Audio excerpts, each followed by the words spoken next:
Olá, bom dia. Hoje é segunda-feira, 29 de outubro. O candidato Jair Bolsonaro, do PSL, consegue 55,13% dos votos e se torna o terceiro militar eleito presidente pelo povo na história. Em Minas Gerais, Romeu Zema, do Novo, saiu em terceiro na disputa estadual, surpreendeu ao chegar ao segundo turno e foi eleito com 69,55% dos votos. Mas qual é o tamanho de tantas mudanças? Como os eleitos irão enfrentar os muitos desafios que se apresentam? E como será o diálogo entre Zema e Bolsonaro? Essas questões nós discutimos no Opinião Minas de hoje.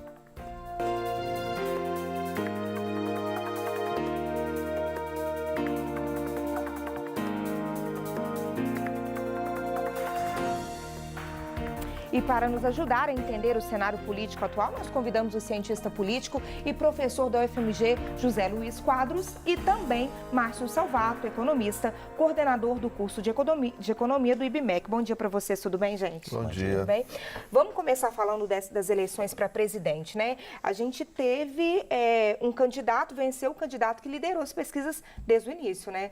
Embora a oposição tivesse esperança de mudar, tivemos até aquela campanha do vira-voto e tudo mais, isso já não era previsto mesmo, já era muito difícil ter essa virada? Pois é, eu acho que tem que levar em consideração todo o processo, né, dessas eleições. Tem muita coisa, tem muita novidade, né? Em primeiro lugar, a gente tem um candidato eleito que não participou de nenhum debate de televisão. Eu acho que caiu um pouco o peso da televisão, se bem que essa campanha também e essa criação do antipetismo vem como uma campanha diária, né, da grande mídia já há alguns anos. Mas o interessante é que ele não participa de nenhum debate, usa muito as redes sociais, né? Isso mostra, então, o peso e como é que a gente começa a mudar essa lógica eleitoral. Acho que isso é um primeiro dado importante para a gente refletir, né? O uso de robôs, etc. Então, é uma coisa que a gente precisa estudar, compreender, né? Até lembrando, inclusive, que no Chile já estão fazendo uma lei, né, que chama até lei, vamos chamar de lei Bolsonaro, né, para combater esse uso, né, de robôs na construção da opinião pública, né, a quantidade de fake news, enfim, a gente tem muita coisa aí para estudar, para compreender nesse processo eleitoral. Eu acho que os dois candidatos, eles usaram uma mídia nova, não foi apenas Bolsonaro, acho que o Haddad também o fez.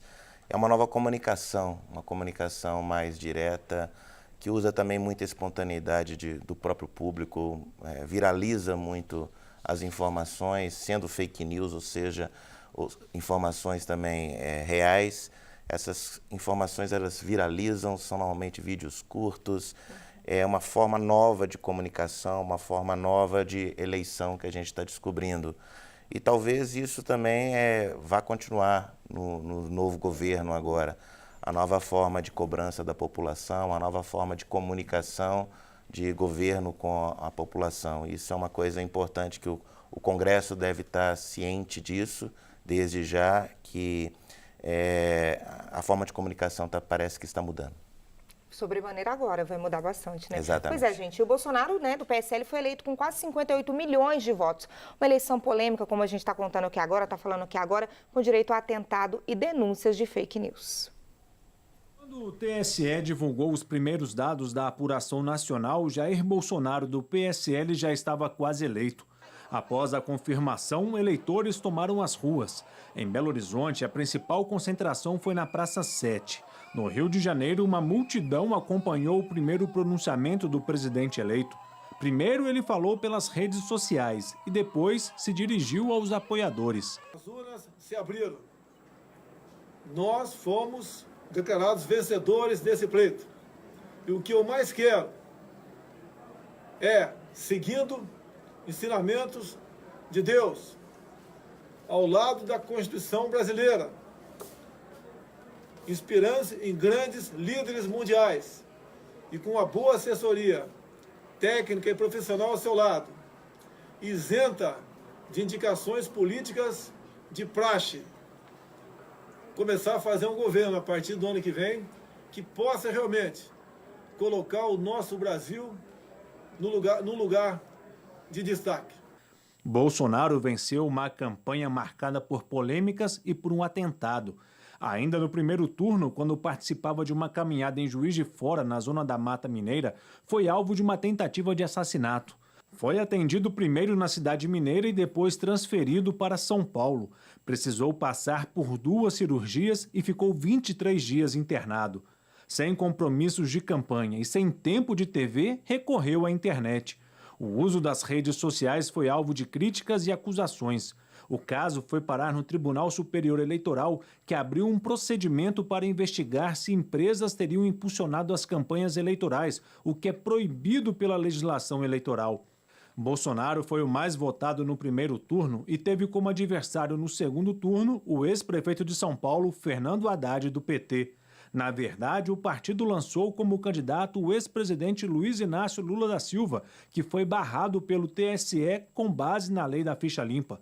Lula está preso em Curitiba por corrupção passiva e lavagem de dinheiro. Haddad não conseguiu receber o apoio formal dos principais candidatos derrotados no primeiro turno. A maioria das legendas optou pela neutralidade. Após ser derrotado, Haddad prometeu comandar a oposição ao governo Bolsonaro. Eu coloco a minha vida à disposição desse país. Tenho certeza que falo por milhões de pessoas que colocam o país acima da própria vida, acima do próprio bem-estar. E quero dizer para aqueles que eu, olhando nas ruas desse país, em todas as regiões, eu senti uma angústia e um medo na expressão de muitas pessoas, que às vezes chegavam a soluçar de tanto chorar.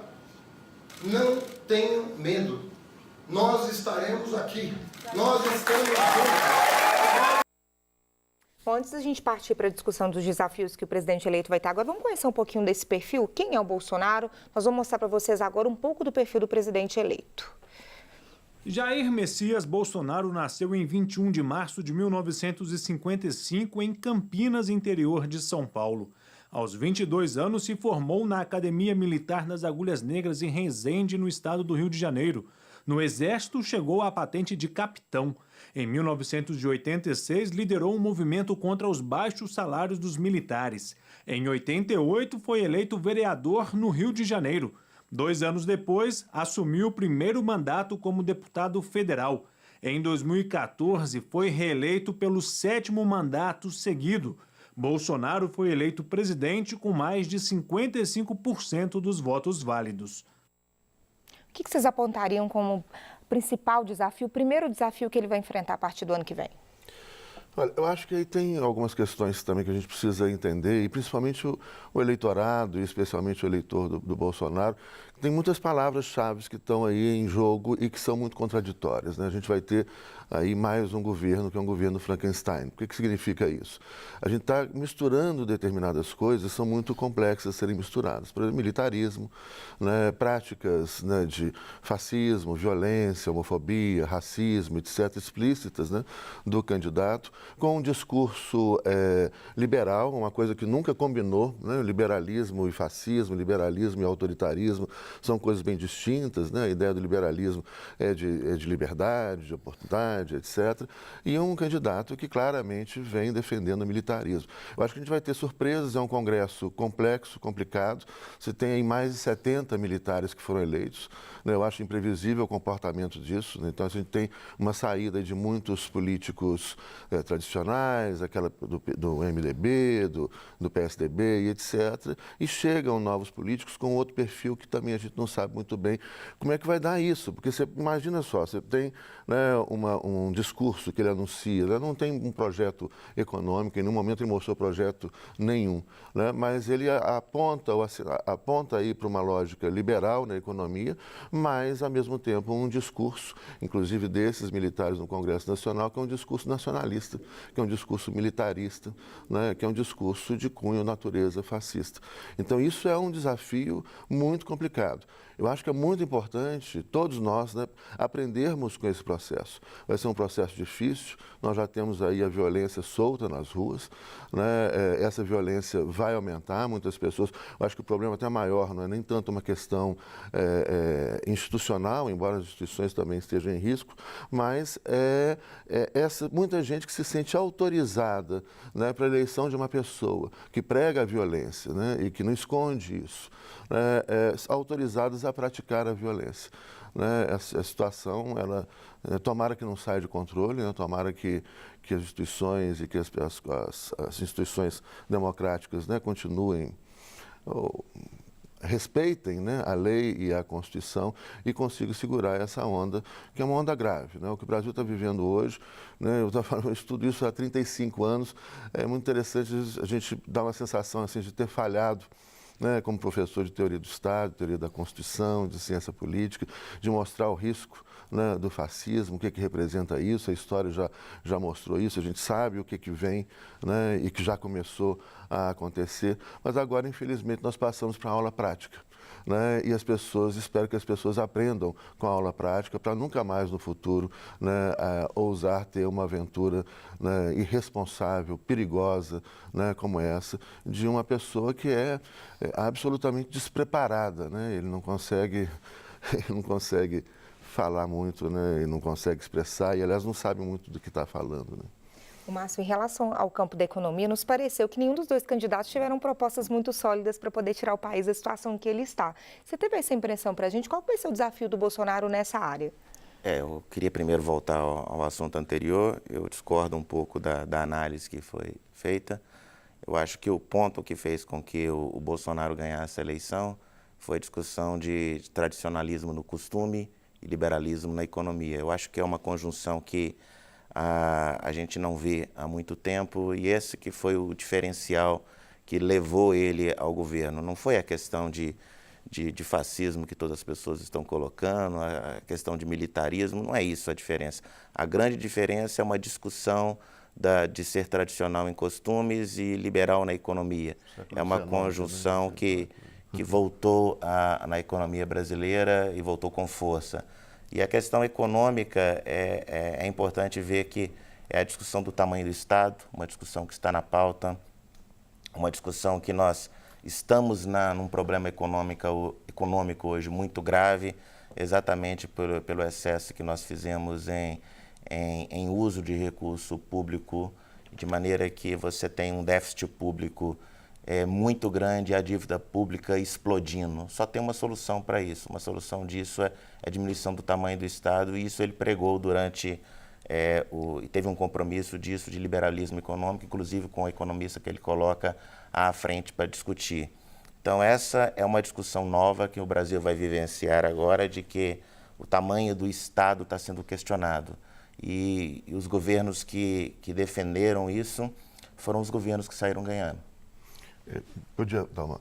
Eu acho que essa questão, né, talvez não seja uma questão nova, né, a questão do século XVIII, século XIX, essa questão do tamanho do Estado. Se a gente, o telespectador, se ele entrar, tem um site muito interessante que é onu.org. Eu acho que em meio a tanta informação falsa, tanta coisa que está circulando, a gente tem que buscar informações em sites confiáveis, né, de grandes universidades. O site da ONU tem um linkzinho que chama Programa das Nações Unidas para Desenvolvimento Humano. E ali a gente vai encontrar, por exemplo, o nível de efetividade dos direitos constitucionais, o nível de bem-estar social, de bem-estar econômico da população. E os países que aparecem com maior nível de efetividade constitucional, de maior bem-estar, são justamente os países que a gente chama de bem-estar social, ou estados sociais, como Suécia, Noruega, Finlândia, Dinamarca. Né? Você tem uma ideia, só na Noruega, mais de 30%, quase 37% da população são de servidores públicos. O melhor sistema de saúde do mundo é o sistema sueco, onde 97% é público estatal. O melhor sistema de educação do mundo é o finlandês, né, que é 100% público estatal, com sistemas de previdência social e etc. E, ao contrário, nessa aposta, né, de retomar essas ideias do século XIX, por exemplo, os Estados Unidos hoje tem cerca de 70 mil desabrigados em Nova York, 100 mil desabrigados, né, na Califórnia, 40 milhões de pessoas que não têm acesso à saúde e à educação, né, mostrando que o sistema privado, algumas palavrinhas-chave apareceram muito aí, como meritocracia e etc. Né? Voltando isso aí, essa ideia da meritocracia, por exemplo, o sistema de saúde norte-americano é bem meritocrático. Se você tem muito dinheiro, você tem a melhor saúde do mundo. Se você tem meio dinheiro, você tem meia saúde. Se você tem pouco dinheiro, você tem pouca saúde. Se você não tem dinheiro, você não tem a assistência à saúde. Eu acho isso um equívoco, né? A gente está vendo aí com a experiência neoliberal do governo Macri, joga de novo a Argentina no buraco, né? E as expectativas, se a gente apostar de novo nisso, e parece que vai, né? Vai aumentar a desigualdade, vai aumentar a violência, vai aumentar o mal-estar na população. Mas, como eu disse, a gente tem que viver essas coisas, desmistificar, né, essas palavrinhas que são, e principalmente entender o que as pessoas pensam quando falam dessas palavras, né? Uma coisa é a gente, do ponto de vista teórico, né, estudar o que representa o liberalismo, socialismo, social-democracia, etc, etc. Outra coisa, o que representa para essas pessoas essas palavrinhas, né? Principalmente numa campanha que foi feita de uma forma extremamente superficial, sem discussão de projeto, né? Um candidato eleito que não discutiu aprofundadamente nenhum projeto, né? Porque não tem capacidade também de discutir isso. E as pessoas votam, então, com base em uma superficialidade, né, de notícias de Facebook, né, com conceitos ou com uma retórica muito superficial e etc. Até tenderia a concordar se não fosse o caminho onde é que nós chegamos. Hoje nós temos uma dívida pública imensa, o déficit público está difícil de resolver essa situação e a solução econômica para isso é sim gastar menos, é você tentar fazer uma redução de Estado para que depois, no segundo ciclo, a gente possa recuperar isso. Infelizmente, onde nós estamos hoje leva a esse tipo de solução. Gente, só para finalizar esse bloco agora dessa análise da eleição para presidente, o que vocês acham que vai ter de dificuldade no diálogo? Porque a gente sabe que o presidente não vai governar sozinho, né? Ele tem que contar com a ajuda do Congresso, por exemplo. Como que vai ser esse diálogo do Bolsonaro com o Congresso? O que vocês preveem para essa conversa? Eu acho que esse vai ser um diálogo difícil, né? Se nós olharmos a bancada de esquerda hoje, tem quase 130 congressistas. Se você olha quem são hoje, só o PSL ele é pequeno, é a segunda bancada, mas é pequeno, que teria o apoio direto, e eu acho que ele vai ter que ter uma discussão grande com o Centrão. O Centrão normalmente gosta de vender cargos, esse é um posicionamento que o candidato se coloca contrário, e é difícil no nosso sistema político, porque até hoje o que nós vivenciamos é que o governo ele coloca à venda alguns cargos de modo a ganhar o seu apoio que ele precisa na casa. Esse é um problema. Se você entra com uma nova ideia de que não vai fazer isso, como então ele vai conseguir o apoio da casa para ter algumas mudanças significativas, que seja exigências de alteração de Constituição, por exemplo, PECs que estão sendo discutidas, que vão novamente entrar em discussão. Então temos um problema político a ser resolvido, ainda não está claro como ele vai ganhar o posicionamento do Centrão, mas se somar Centrão e o próprio PSL, ele teria uma majoritariedade na casa.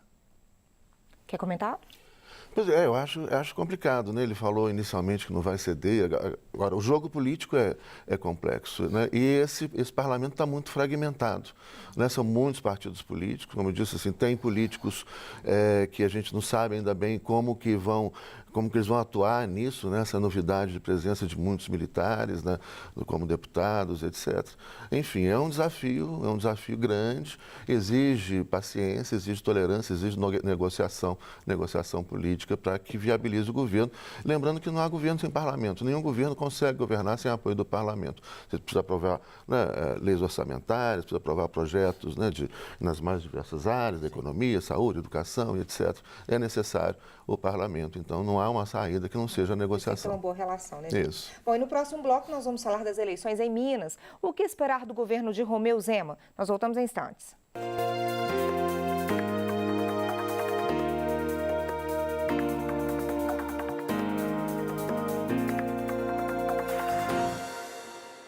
Bom, e voltamos com Opinião Minas, que hoje discute os novos tempos da política brasileira. Aqui conosco o cientista político e professor da UFMG, José Luiz Quadros, e também o economista e coordenador do curso de Economia do IBMEC, Márcio Salvato, que está com a gente também. Meninos, a gente falou nesse primeiro bloco sobre as eleições, né, para presidente. Vamos falar agora do nosso estado, aqui de Minas Gerais. Com quase 7 milhões de votos válidos, Romeu Zema do Novo foi eleito governador do nosso estado. O número corresponde a 71,8% dos votos válidos.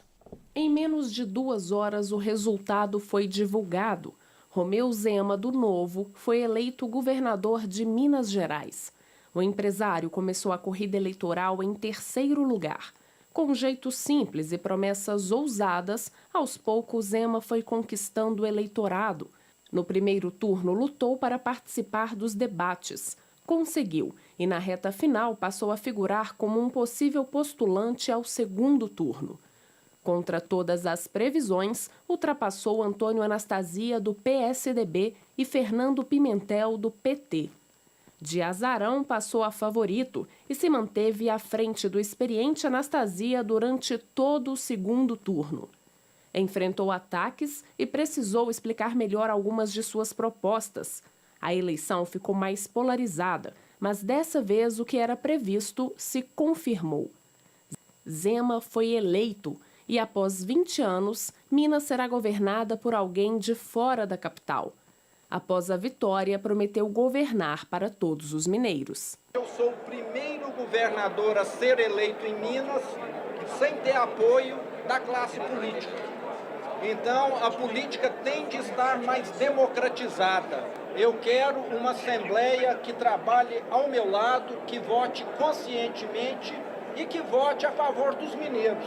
Então, estamos já, a partir de amanhã, constituindo uma equipe que vai ser uma equipe de transição, que vai fazer, durante os próximos 60 dias, uma aproximação com o governo estadual e vamos aprofundar nos dados.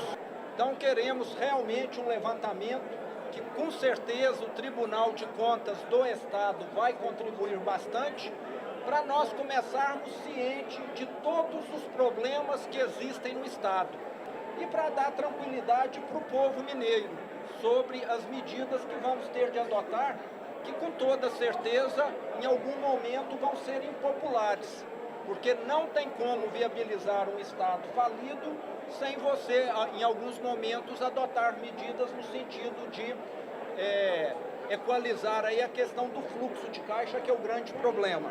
Antônio Anastasia, do PSDB, candidato derrotado, volta ao Senado para cumprir mais 4 anos de mandato. Ele atribuiu o mau resultado ao desejo pela mudança e afirmou que vai continuar a trabalhar por Minas Gerais. A minha posição pessoal no Senado, eu sou senador por Minas Gerais, independente do governador que fosse, inclusive o próprio atual governador, eu sempre ajudei, votei, trabalhei por todos os interesses de Minas Gerais. E no caso do atual governo, até mais ainda, porque tenho certeza que o objetivo dele será resgatar o Estado da grave crise que o atual governo nos colocou. Mas a posição de oposição ou não foi uma posição muito dos deputados na Assembleia, e vai ser conversado pelo partido, vai ser discutido, eu não quero entrar nisso agora, até porque eu acredito que, por ser um partido que ainda não tenha, o partido que ganhou as eleições, que não tenha experiência parlamentar, que começou agora, isso tudo vai ser conversado e vai ser construído. Não tenho, assim, de primeiro ímpeto, como tivemos em 2014, uma posição de oposição radical como era a situação anterior. Isso estou falando em meu nome pessoal. Claro que os deputados vão ter de conversar muito sobre isso e a autonomia será do partido. Agora, no Senado, tenho certeza que a minha posição, como pelo que eu conheço, o senador Rodrigo e o senador Carlos Viana, nós vamos trabalhar todos juntos por Minas Gerais. Vamos então conhecer agora um pouco mais sobre o perfil do governador eleito de Minas. Romeu Zema nasceu em Araxá, na região do Triângulo Mineiro. Fez 54 anos justamente no dia da eleição. Divorciado, é pai de 2 filhos, um estudante de engenharia de 22 anos e uma estudante de cinema de 25. Herdou do avô o nome e os negócios. Por mais de 15 anos, comandou o Grupo Zema, uma empresa familiar com mais de 850 negócios em 9 estados brasileiros. Além da loja de eletrodomésticos, o grupo conta com postos de gasolina, concessionárias de veículos e financeiras. A corrida pelo governo do estado foi a primeira eleição que ele disputou. Apesar de ter sido filiado ao antigo PL em 1999, só entrou de fato para a política com a criação do Partido Novo. Zema é o primeiro político da legenda eleito para um cargo majoritário. Lembrando que o Zema não tem essa vida pregressa na política, né? Por isso ele pode enfrentar desafios. Vamos falar um pouquinho desse perfil dele, mas ele também conta com o Paulo Brandt, que é o vice dele, que é uma pessoa da economia. Isso aí vai ajudá-lo até a montar a equipe. O que vocês pensam? Eu acho que a primeira coisa que é importante aqui é falar da inexperiência. sobre cargos políticos, ele realmente é inexperiente, não há como negar isso, né?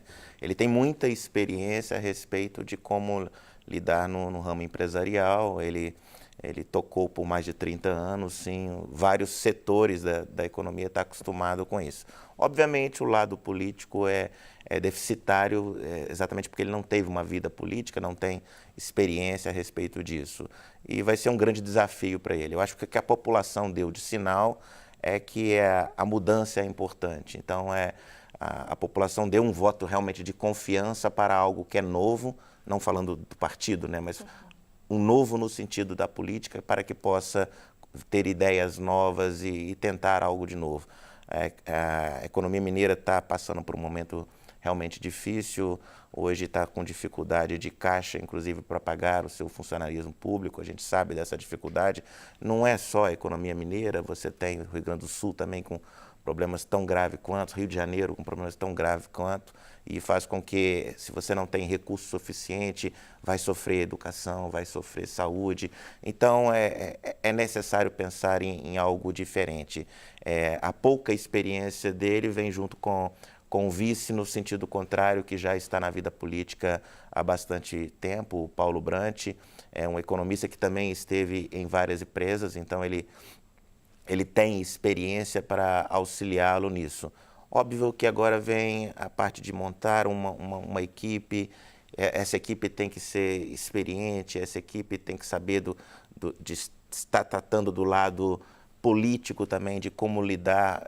Ele vai ter apenas, salvo engano, 2 ou 3 que estarão na Assembleia junto com ele, do mesmo partido. Então, vai ter um problema talvez político mais difícil ainda de lidar, como trazer a Assembleia. E assim como foi o discurso do Bolsonaro, ele também faz um discurso que não vai vender cargos políticos, não vai vender posições para ganhar a Assembleia. E é uma nova maneira de lidar com o político. E a gente não sabe exatamente como vai ser isso, como é que ele vai lidar com isso tudo novo para ele e é novo para a gente. A gente tem que, apostando nisso, já que a população apostou nessa mudança, já que nós estamos com um novo governador que tem esse perfil, temos que ver onde que isso vai parar. É até difícil fazer previsões agora, né, gente, nesse momento. É complicado, mas eu acho muito importante a gente ouvir também o que as pessoas... Minas Gerais dá um recado muito interessante, né, contra os políticos tradicionais, aquela mesmice, aqueles... enfim, aquela coisa toda que a gente também, né, rejeita, e a mensagem aqui foi muito forte, né? 70% do eleitorado falou, a gente não quer essa coisa antiga, né? O que representou o PSDB, as corrupções ali, o que representou o PT também, a questão da corrupção, etc. Né? Mas, então, acho que esse é um primeiro momento que a gente precisa entender esse recado. O que as pessoas querem, né? A gente não pode ignorar isso e entender isso. E agora, né, concordando, acho que o desafio é muito grande, né? Ele não tem experiência, é muito distinto, né? Administrar uma empresa privada, né, mesmo a empresa do porte que ele tem, né, com administrar um Estado. Né? Você tem vários elementos ali de complexidade, né, a legislação é mais rigorosa, licitação, concurso, etc. E mais o jogo político no parlamento, também um parlamento fragmentado, um partido pequeno que vai precisar negociar com os outros partidos. Né? Então, o que a gente vai ter, com certeza, é um governo que tem que negociar e que logo não vai poder nem vai conseguir fazer sozinho o que ele deseja, vai ter uma negociação. E o que a gente precisa observar, assim, é que medida que ele pode também cair nos braços aí da política tradicional, né? Tomara que isso não aconteça. Do ponto de vista de economia, como resolver este problema, um imbróglio que entrou agora, como conseguir pagar salários, como conseguir fazer com que o custo do Estado seja menor. Ele falou de privatizações, mas tem problemas constitucionais que não pode ser feito de curtíssimo prazo. Como saber gastar menos e como, por exemplo, lidar com a dívida do Estado. Essa discussão com o federal vai ser muito importante. Os estados estão endividados e se essa temática não vier para a pauta, fica difícil governar. E eu acho que é a primeira questão a ser discutida, né? Como alongar o perfil dessa dívida de modo que possa sobrar alguma receita para que ele possa realmente fazer algo de novo. Verdade. A gente cita muito essa questão do funcionalismo público, da situação econômica do Estado, não está pagando servidor público, mas isso é só um ponto, né, Márcio? A gente tem a questão da dívida também, tem outros pontos que a gente precisa ver nesse setor da economia aqui do Estado, né? Exatamente. Um governo que estava sem dinheiro recentemente começa a aparecer luz vermelha em todos os lados, né? A parte que ele não consegue mais nas vias públicas fazer reformas pequenas, né? Não tem dinheiro para fazer isso. A parte de saúde pública, você vê que a saúde pública vem piorando, a parte de educação não consegue fazer as reformas nas escolas para manter os prédios em situação melhor. Então, o problema vai se avolumando. É isso aí, vamos enfrentar esse desafio, né? E eu acho que encontrar uma fórmula nova, né? Para que a gente possa... É a aposta de todo mundo, né? Por isso mesmo ele foi eleito, né? Bom, gente, nós vamos fazer mais um intervalo, o último intervalo. Daqui a pouco a gente volta para discutir o que esperar dessa relação entre Romeu Zema e o Jair Bolsonaro. Até mais.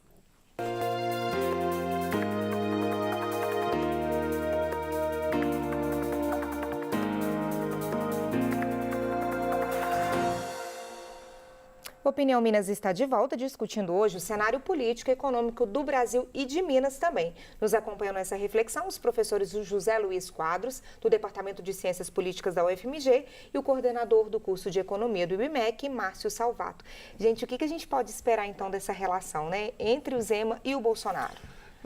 Eu não acredito muito na capacidade de negociação do Bolsonaro, né? Ali eu acho que atrás dele tem muitos grupos distintos, né, como eu já falei anteriormente, desde interesses, né, grupo militar, né, grupos empresariais, os mais variados interesses, e esses grupos vão tentar, de alguma forma, manipular ou direcionar o governo Bolsonaro, que tem pouca capacidade de negociação. Então, isso também a gente vai ter que esperar, né? O que ele mostrou o tempo todo, né, e toda a sua carreira é construída em um discurso de ódio, de raiva, né, agressão e essa incapacidade de negociação. Então, mas tem muita gente que aposta na possibilidade de domar, né? Eu acho que alguns que apoiaram, né, o Bolsonaro apostam nele. Olha, esse cara aí a gente vai conseguir segurar, vai conseguir domar e direcionar o governo dele para outros interesses, né, que não efetivamente o que representa o discurso dele, que é um discurso bastante precário, vamos dizer assim, frágil. Então, essa negociação pode se dar com grupos, né, que estão ali dentro do governo Bolsonaro, grupos empresariais, enfim, para esse diálogo. Mas vamos ver o que vai acontecer. Eu acho bastante imprevisível, né? É uma incógnita, principalmente no comportamento de muitos parlamentares novos. Eu acho que a palavra-chave foi dita, que é a questão do diálogo.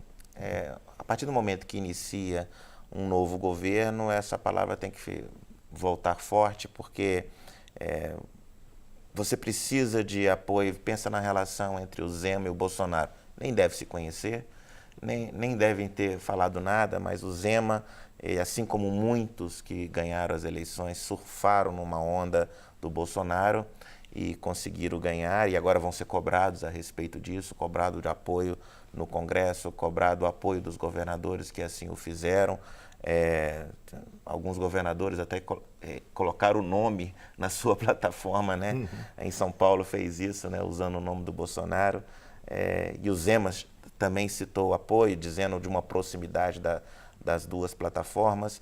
E eu acho que nós teremos realmente essa parte do diálogo que vai ser importante. O governo de Minas precisa de um diálogo no federal para tratar a questão da dívida, para alongar o perfil da dívida, para que possa, num segundo momento, depois de resolvido essa primeira barreira, aí com um crescimento de receitas que possa vir a partir do crescimento econômico, conseguir então implantar algumas reformas que foram discutidas por ele. Esse diálogo tem que acontecer a nível federal. Uma coisa que é importante a gente ver o que a Anastasia disse no final, né?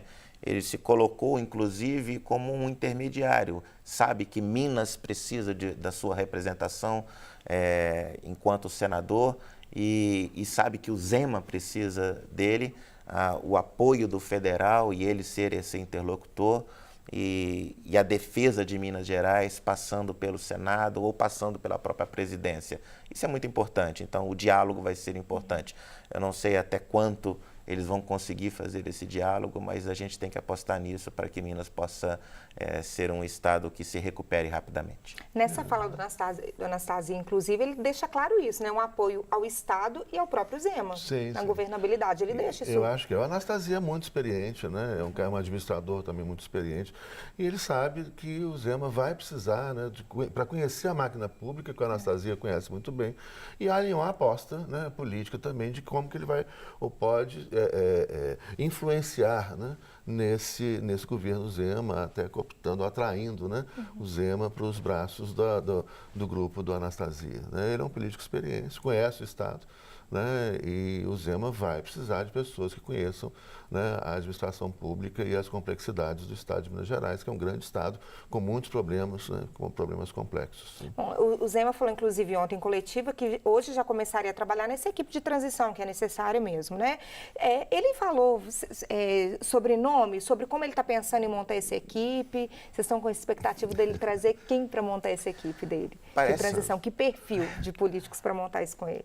Esse é o problema, né? Ele não fala ainda em políticos, o que ele fala é da parte técnica. Então, parece que ele está começando pelo segundo escalão, né? Ele está começando a discutir quem seriam as peças técnicas para colocar e, em um segundo momento, discutir, então, como é que ele vai ter a relação com a Assembleia, que nomes que seriam sugeridos pela Assembleia, se é que ele está disposto a ouvir esse tipo e entrar nesse tipo de negociação. Mas ainda não tem nenhum nome que ele tornou público a respeito disso. Ele tem trazido do Rio de Janeiro, parece que para algumas discussões aqui, alguns representantes que já tiveram representação nacional, mas ainda não colocou nada em público para que todo mundo possa discutir esses nomes. Talvez agora nos próximos dias isso fique um pouco mais claro, né? Esse é o problema quando a gente fala da necessidade, né, profunda de uma reforma do sistema político, da reforma política, né, porque as pessoas entram no sistema, há uma crença, e isso também é um dos problemas do sistema presidencial, né, há uma crença de que uma pessoa sozinha tem a capacidade de mudar tudo. E que se essa pessoa entra dentro da engrenagem do Estado, ela é aprisionada por essa engrenagem. Né? Então é isso. Se ele falar, olha, não vou negociar cargos políticos, se ele não negociar cargos políticos, né, ele não governa porque a Assembleia não deixa. Né? Então ele vai ter que negociar. E vai ter que negociar em que termos? Em que termos que esses políticos que estão na Assembleia vão negociar com ele? Esse é o grande problema da engrenagem. Né? O que a gente chama tem hoje um constitucionalista argentino que criou e escreve sobre isso, a Casa de Máquinas, né, do Estado. Então, enquanto você não mexer nisso, fazer uma profunda reforma política, aprofundar na democracia, descentralizar o poder, dar mais poder para os municípios, para os estados-membros, rediscutir o Pacto Federativo. Isso é uma coisa que a gente não pode se furtar, porque senão não adianta. Entra no sistema, ele é aprisionado o sistema é pesado. Né? O sistema é pesado e o sistema tem regras próprias. Então a gente fala, não vou negociar, não vou fazer isso, não vou fazer aquilo. Vai fazer, porque se não fizer, não governa. A regra do multipartidarismo é exatamente essa, né? Já que existem vários partidos, você não consegue, pela eleição majoritária, imediatamente já ter o apoio, você tem que, a partir daí, fazer alianças. Isso. E a aliança é cobrada, não digo em preço, mas cobrada em cargos. E aí você necessita de ter muitos cargos, o Estado normalmente fica grande por causa disso, porque você precisa de usar esses cargos para as alianças. Esse é um problema. O que eu espero, assim, sinceramente, com muita fé, né, é que as pessoas aprendam a partir dessa experiência. Nós vamos ter uma experiência nova, perigosa, delicada, né? Acho que muita gente já está sofrendo e mais gente vai sofrer violências, né, por causa dessas... E aprender com isso. Né? Quando as pessoas falam, elas vão encantadas por determinadas palavrinhas, né, que parecem palavras mágicas, né? Como isso aí, combate à corrupção, né, meritocracia, liberalismo, etc. Agora presta atenção, né, no que vai acontecer e aprenda com essa aula prática, né, uma vez que uma parcela gigantesca da população não teve oportunidade de aprender com aulas teóricas sobre a escolha que as pessoas estão fazendo. As escolhas são bem intencionadas, as pessoas querem coisas boas, né? Mas... Ok, bom, nós contamos hoje então com a visão, a análise, né? A visão, o ponto de vista de cada um deles, o Márcio Salvato, que é economista, e também do José Luiz Quadros, que é cientista político. A gente queria agradecer a vocês pela contribuição. É muito importante a gente ter pontos de vista diferentes, até para o telespectador tirar suas conclusões. Muito obrigada, viu, gente? Obrigado. Pela participação. Obrigada a você também. A gente fica por aqui. Um ótimo dia. Amanhã estamos de volta às 8h30. Até lá.